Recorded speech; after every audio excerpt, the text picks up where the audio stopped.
Glória a Deus. Em 2 Samuel, capítulo de número 6, e versículo 11, nos diz a palavra do Eterno: E ficou a arca do Senhor em casa de Obed-edom, o geteu, 3 meses, e abençoou o Senhor a Obed-edom e toda a sua casa. Amém? Vamos ler juntos? Sei que algumas traduções são diferentes, mas vamos ler esse versículo todos juntos, amém? 1, 2, 3. E ficou a arca do Senhor em casa de Obed-edom, o geteu, 3 meses, e abençoou o Senhor a Obed-edom e toda a sua casa. Amém, meus amados? Nesse ministério, e eu quero novamente estar pregando e falar um pouco aquilo que Deus tem a nos revelar nessa noite. Essa palavra que nós acabamos de ler fala a respeito de um homem que não era judeu. Esse homem, ele morava em Gate, ou seja, ele pertencia à tribo dos filisteus, amém? No território dos filisteus. E esse homem foi muito abençoado pela presença de Deus, amém? E eu quero desde já estar falando um pouco a respeito de como essa arca chegou até a casa de Obed-edom e como Deus abençoou esse homem de maneira poderosa. Louvado seja o nome do Senhor. O texto vai nos dizer em 1 Samuel capítulo 2 em diante, que Deus havia ordenado para que um sacerdote cuidasse do templo e também da arca da aliança. Esse homem, ou seja, esse sacerdote, se chamava Eli. Eli era o sacerdote de Siló, aonde ali Elcana, Penina e Ana subia uma vez por ano para adorar ao Deus Todo-Poderoso e ali oferecer sacrifício ao nosso Deus. Antigamente Deus, ele se manifestava de maneira em que só o sacerdote poderia ver a glória de Deus. A glória de Deus não era manifesta de maneira que as pessoas pudessem poupar, observar, ou seja, a glória de Deus não era manifesta de maneira que as pessoas que estavam ali pudessem ver constantemente. Uma vez por ano o sacerdote entrava ali no templo e ele oferecia sacrifícios de incenso ao Senhor, e a glória do Senhor se manifestava aonde estava próximo da arca, a arca da aliança. O texto vai dizer que uma vez por ano Eli, o sacerdote, ele oferecia sacrifício a Deus. E a Bíblia diz que Eli tinha 2 filhos, um se chamava Ofni e outro Finéias. A Bíblia diz que houve peleja entre os filisteus e o povo de Deus, o povo de Israel.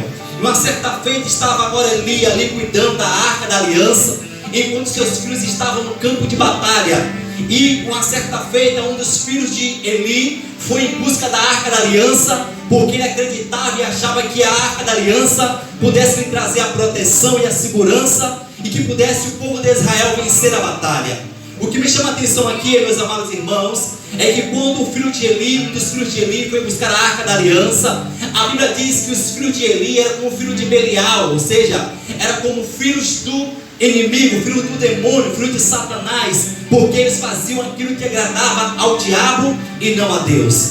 O texto vai dizer que os filhos de Eli, todas as vezes que o povo de Israel subia para sacrificar e oferecer sacrifício a Deus, os filhos de Eli roubavam aquilo que pertencia a Deus, roubavam a parte que era de sacrifício ao Senhor. E o texto vai dizer que Deus ficou irado com aquela situação, a ponto de Deus não mais receber o sacrifício daquele povo. E Deus então por diversas vezes falou para Eli, para que ele pudesse tomar providências e repreender os seus filhos.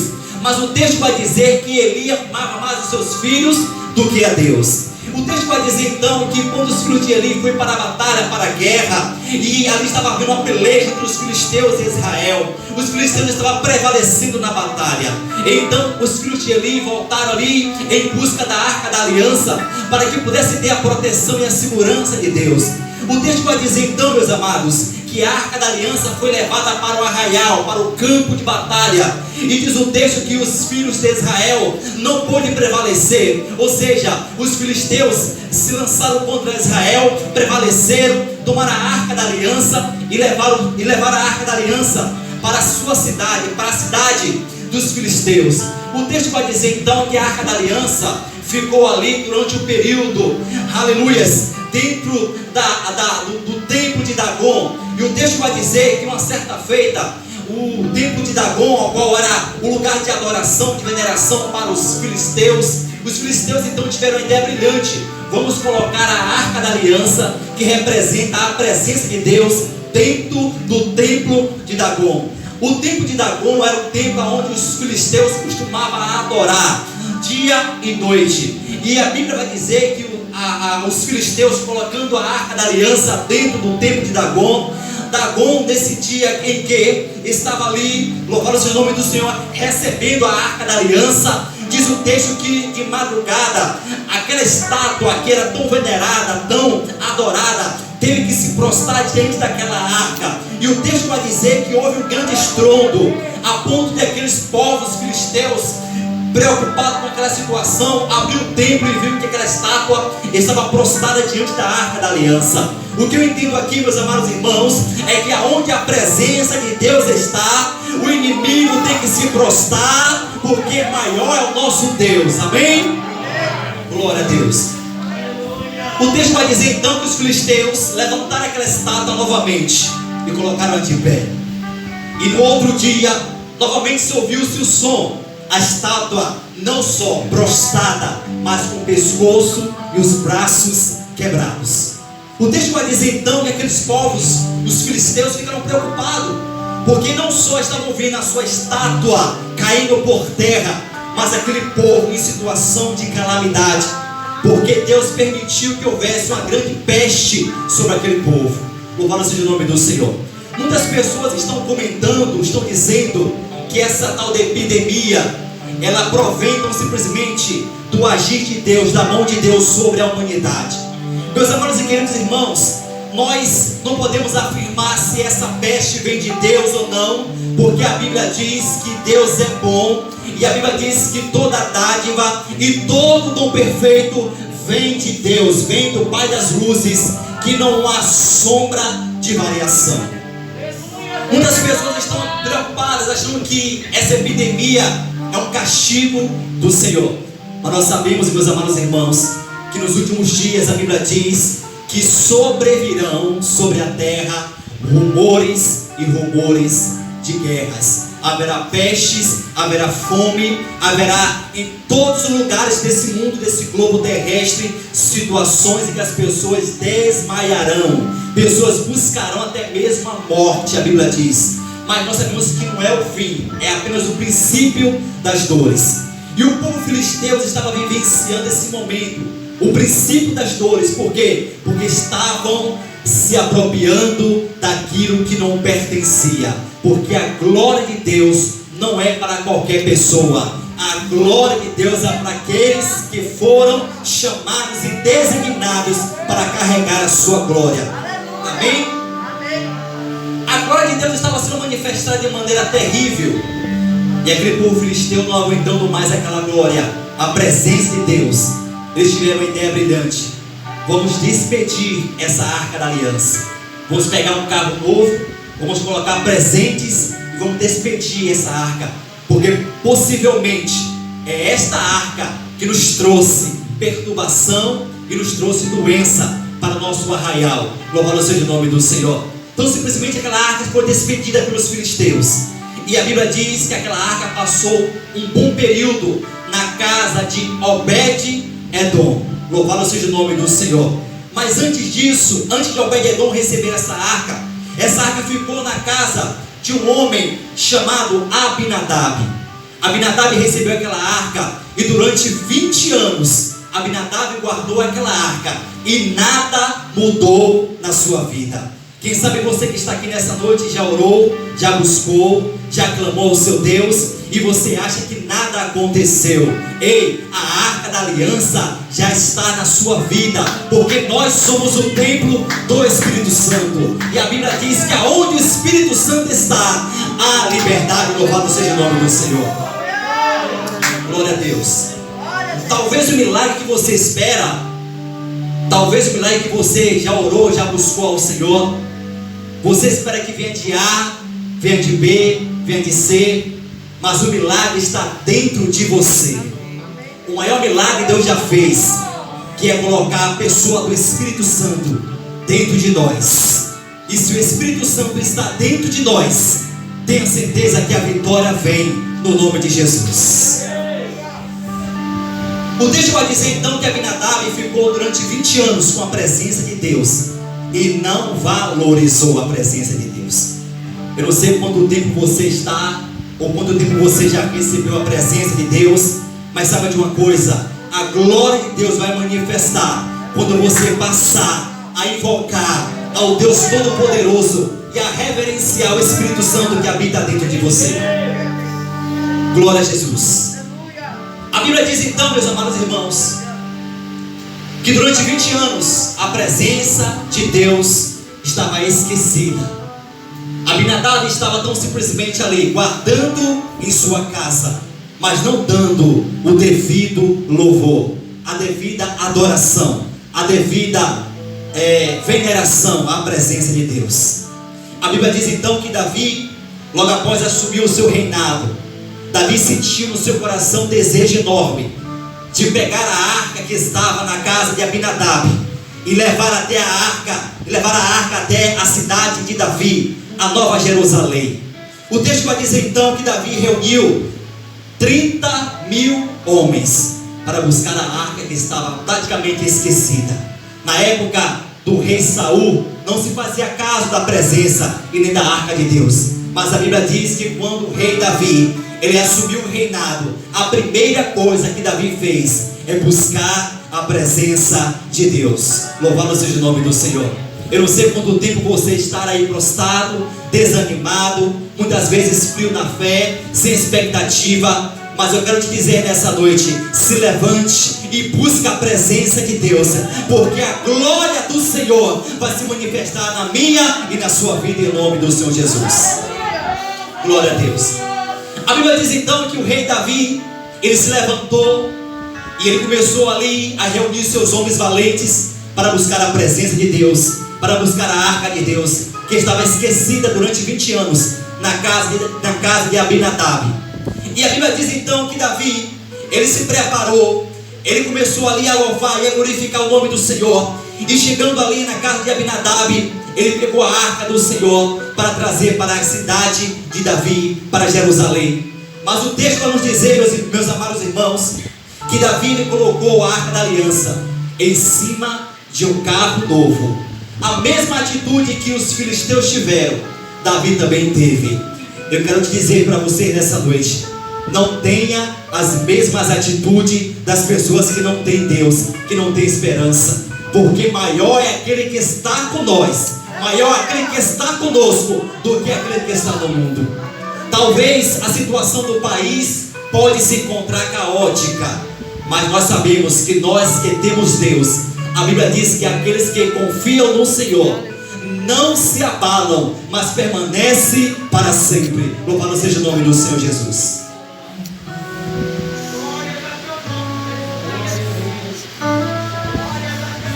O texto vai dizer então que Davi, ele preparou os bois e a arca para carregar a presença de Deus. Mas sabe de uma coisa: a presença de Deus não pode ser carregada por instrumentos humanos. A presença de Deus só pode ser carregada com pessoas ungidas, pessoas separadas, pessoas destinadas para esse ofício. Talvez você não tenha imaginação, talvez você não tenha, quem sabe, a consciência de que você carrega a presença de Deus dentro de você.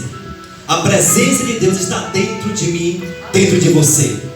Naquele momento ali que Davi carregou a presença de Deus, a arca da aliança, de maneira imprópria, de maneira totalmente contrária à vontade do Senhor.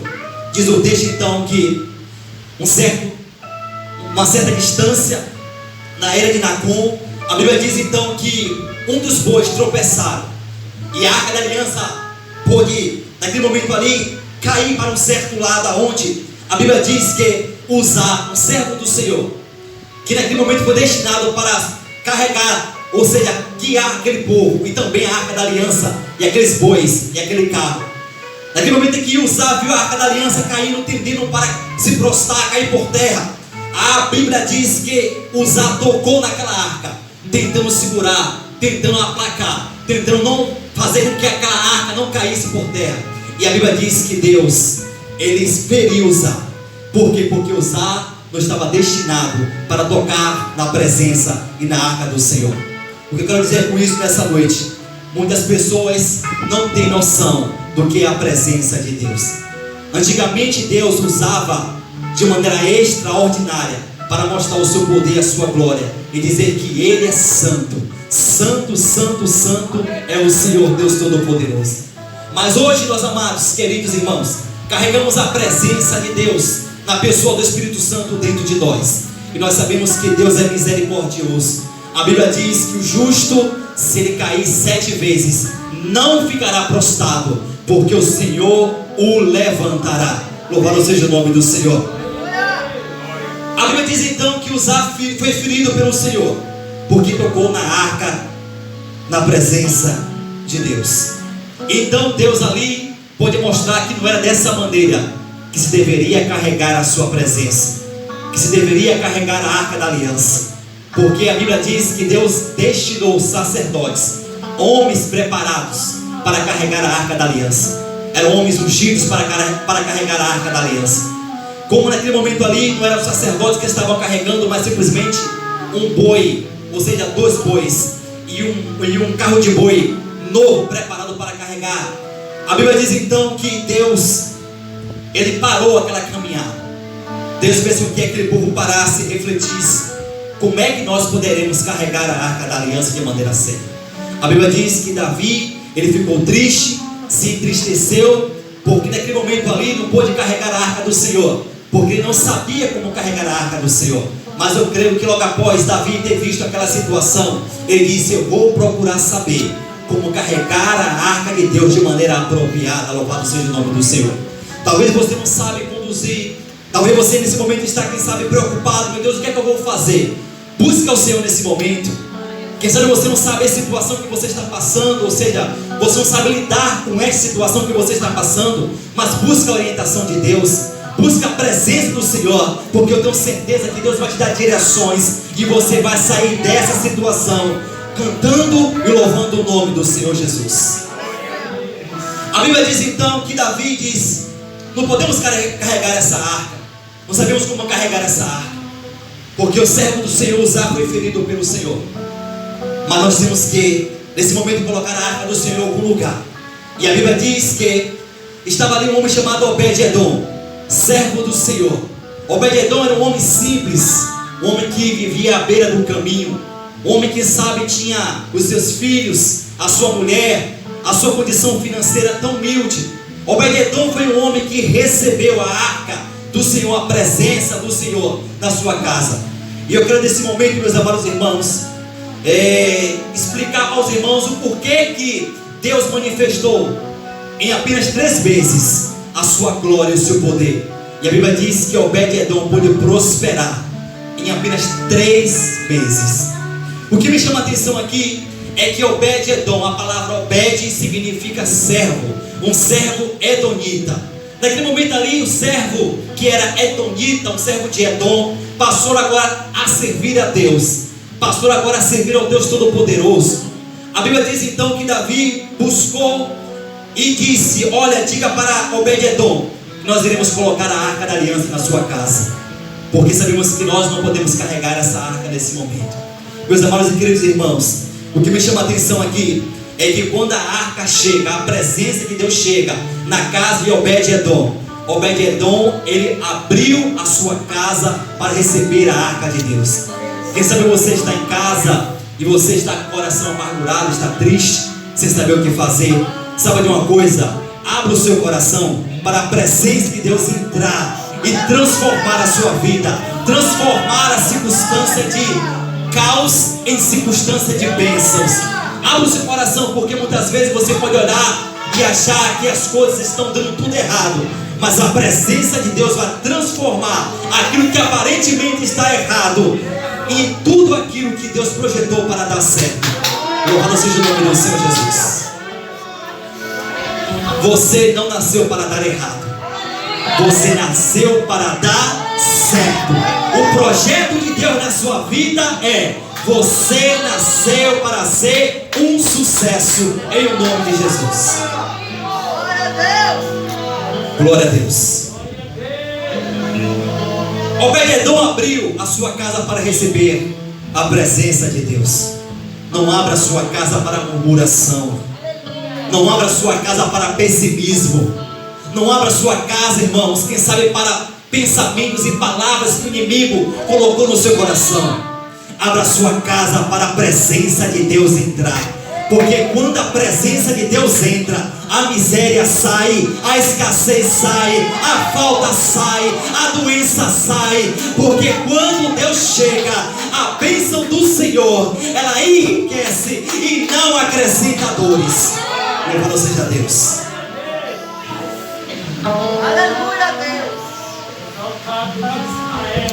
Obed-edom não só abriu a a sua casa para receber a presença, mas Obed-edom ele passou a servir a Deus. Quem sabe você está em casa, trancado aí na sua casa, no seu quarto, na sua sala, e quem sabe você diz: meu Deus, como é que eu posso te servir? Se você tão simplesmente dobrar o seu joelho e passar a orar pelas pessoas que estão enfermas, pelas pessoas que estão passando, quem sabe, necessidade, você está servindo a Deus. Você está dizendo: Deus, eu tenho a sua presença, e a oração que eu fizer, a sua presença vai chegar lá e vai mudar a circunstância. A sua presença vai mudar aquela pessoa que está passando por situações, quem sabe, de enfermidade em cura. Pessoas que estão passando por situações de escassez em provisão do Senhor. Louvado seja o nome do Senhor Jesus. A Bíblia diz então que Obed-edom passou a servir a Deus. E a Bíblia diz: servir ao Senhor com alegria e apresentai a Ele com cântico. Apresente ao Senhor com seus bens. Quem sabe que você fez uma feira e você sabe que o seu vizinho está precisando. Faça uma feira, entregue a Ele e diga: olha, Deus colocou no meu coração para te abençoar. Porque a Bíblia diz que é dano que se recebe. Louvado seja o nome do Senhor. Obed-edom sabia que a presença de Deus na sua casa era motivo de alegria.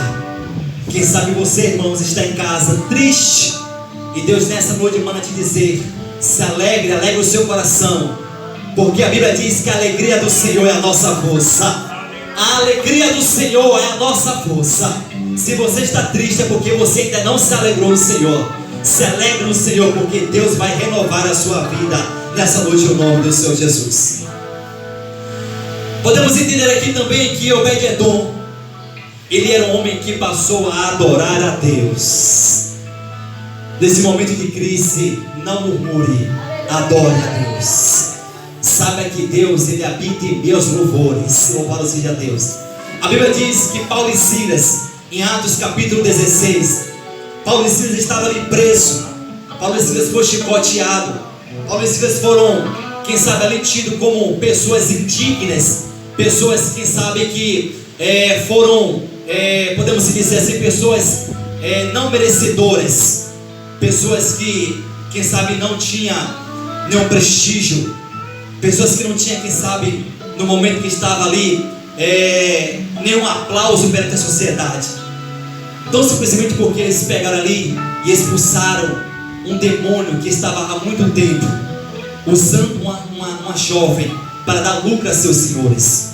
Mas a Bíblia diz então que Paulo e Silas, à meia-noite, ele disse no seu coração: quem sabe, nós estamos soltos, nem livres para fazer a obra de Deus, mas temos aqui um local que podemos se levantar e clamar e adorar o Deus Todo-Poderoso.